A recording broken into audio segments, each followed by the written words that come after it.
Hi అండి. మొన్న Friday అనమాట. మా టౌన్ కొత్తూరు కరెంట్ ఆఫీస్‌లో దోమలు ఎక్కువ ఉన్నాయని చెప్పేసి ఏఈ గారు ఈ పొగను పెట్టించడం జరిగింది. అంటే చాలా ఎక్కువ ఉన్నాయి దోమలు ఇక్కడ. ఎందుకంటే వెనకాల డంప్ యార్డ్ ఉంటది. అండ్ ఈ ఏరియా కూడా కొంచెం స్లమ్‌లా ఉండడం వల్ల దోమలు మాత్రం చాలా ఎక్కువ ఉంటాయి. లాస్ట్ టైం ఈ దోమల వల్ల నాకు టైఫాయిడ్, డెంగ్యూ వచ్చింది. డెంగ్యూ టెస్ట్ చేయించుకుంటే నాకు దొరికేసింది కానీ టైఫాయిడ్ టెస్ట్ చేయించుకుంటే అది గోవాలపట్నంలో ఒక హాస్పిటల్‌లో చేయించుకున్నానండి. ప్రముఖ అంటే పేరున్న హాస్పిటలే, కొత్తగా స్టార్ట్ చేశారు. ఆ హాస్పిటల్‌కి వెళ్తే టెస్ట్‌లన్నీ చేసి నాకు టైఫాయిడ్ ఉందని కూడా చెప్పలేదు. ఇంటికి పంపించారు టాబ్లెట్లు ఇచ్చి. తీరా నేను ఇంటికి వచ్చిన తర్వాత చూస్తేనేమో టెంపరేచర్ 104 అలా వెళ్ళిపోయింది.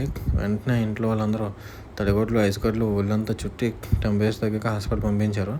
మరిపాలెం మన శేషారావు గారి హాస్పిటల్, ఆయన చనిపోయిన తర్వాత హాస్పిటల్‌కి వెళ్తే ఆయన ఒక డాక్టర్ చూశారు. టైఫాయిడ్ ఉందమ్మా అని చెప్పి నాకు ఇంజెక్షన్స్ వేసి తగ్గించారు. అంటే నేనేమంటున్నానంటే ఈ వర్షాకాలం, చలికాలంలో ఈ దోమల బెడద చాలా ఎక్కువ ఉండడం వల్ల మనకు ఆరోగ్యపరంగా ఎన్నో సమస్యలు వస్తుంటాయి. అంటే నాకు తెలిసినంత వరకు చాలామంది కూడా జాండీస్ అలా దానివల్ల చనిపోయారు. అంటే జాండీస్ ఎందుకు వస్తుందంటే మరి ఫీవర్ వస్తే కదా జాండీస్ వస్తుంది. కాబట్టి ఈ ఫీవర్ రాకుండా మరి జాగ్రత్త పడాలి అనుకుంటే దోమల నుంచి కొంచెం దూరంగా ఉండాలి. అంటే జాగ్రత్తలు తీసుకోవాలి. కరోనాకు కూడా తప్పించుకున్నాను కానీ దోమకాటుకు మాత్రం మంచం పట్టేశాను. అంత ప్రమాదం ఈ దోమలు. అందువల్ల ఆఫీస్ చుట్టూ మొత్తం పొగ పెట్టించి మరి దోమలు చచ్చాయి అనుకున్నాం కానీ నెక్స్ట్ రోజు ఆఫీస్కి వెళ్తే పొగెడతారా అని చెప్పేసి కరిసి దుబ్బే మమ్మల్ని. మరి ఏం చేస్తాం, మనం చంపుకోవాలి లేకపోతే పారిపోవాలి. వాడు దొరికినన్ను మరీ చంపుతాం, లేకపోతే పారిపోవడమే కదా. సో అక్కడి నుంచి మేము ఎస్కేప్ అయిపోయాము.